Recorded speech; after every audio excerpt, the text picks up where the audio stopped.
Image formation in spherical mirror, page number 7. கோளகாடியில் தோன்றும் பிம்பங்கள், 12th physics, 6th lesson, ray optics, கதிர் ஒளியியல். சரி, first இது வந்து ஒரு குழியாடி கண்ணாடி. இது வந்து முதன்மை அச்சு பிரின்சிபல் ஆக்சிஸ். இது வந்து சென்டர் பாயிண்ட். இது வந்து ஃபோக்கஸ் பாயிண்ட். ஃபஸ்ட்டு ஒரு ஒளிக்கதிர் நேராக வந்து படுது அப்படின்னா ஃபோக்கஸ் பாயிண்ட் வழியாக போகும். இது ஃபஸ்ட்டு. அடுத்து செகண்ட்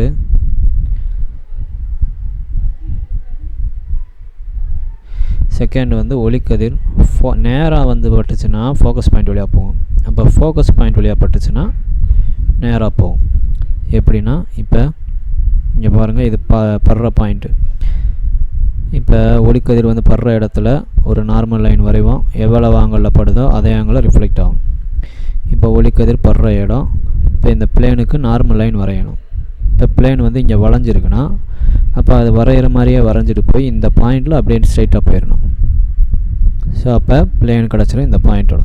இப்போ இதுக்கு 90 டிகிரி வரைகிறப்ப கண்டிப்பாக எந்த பாயிண்ட்டு கர்வ்டு சர்ஃபேஸ் ஏரியாவில் எந்த பாயிண்ட் எடுத்தாலும் அதோட நார்மல் லைன் வந்து எங்கே தான் போய் சந்திக்கும் அப்படின்னா சியில் தான் போய் சந்திக்கும். இங்கே எடுத்தாலும் சியில் தான் போகும், இங்கே எடுத்தாலும் சியில் தான் போகும் நார்மல் லைன். சரி, அப்போ எவ்வளோ ஆங்கிளில் படுதோ அதே ஆங்கிள் என்ன செய்யும், ரிஃப்ளெக்ட் ஆகும், ஸ்ட்ரைட்டாக போகும்.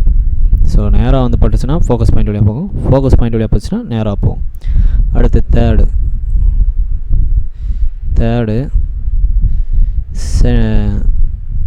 சென்ட்ரு பாயிண்டில் வந்து பட்டுச்சுன்னா சென்ட்ரு பாயிண்டோட நார்மல் லைன் வந்து இதுதான் வந்து பிளேனு, நார்மல் லைன் இதுதான்.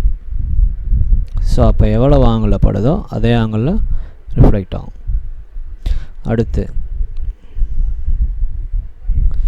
சென்ட்ரு பாயிண்ட் வழியாக லைட்டு போச்சு அப்படின்னா போய் இங்கே படுது அப்படின்னா இப்போ இங்கே பாருங்கள், இதில் வந்து படுற இடத்துல நம்ம ஒரு பிளேன் வரையணும். இப்போ இது எத்தனை டிகிரியில் வருது, 90 டிகிரியில் தான் வருது. அப்போ ரிஃப்ளெக்ஷன் ரூல் படி எவ்வளோ ஆங்கிளில் வருதோ அதே ஆங்கிளில் ரிஃப்ளெக்ட் ஆகும். அப்போ 90 டிகிரியில் வந்துச்சுன்னா எத்தனை டிகிரியில் ரிஃப்ளெக்ட் ஆகும், 90 டிகிரியில் ரிஃப்ளெக்ட் ஆகிரும்.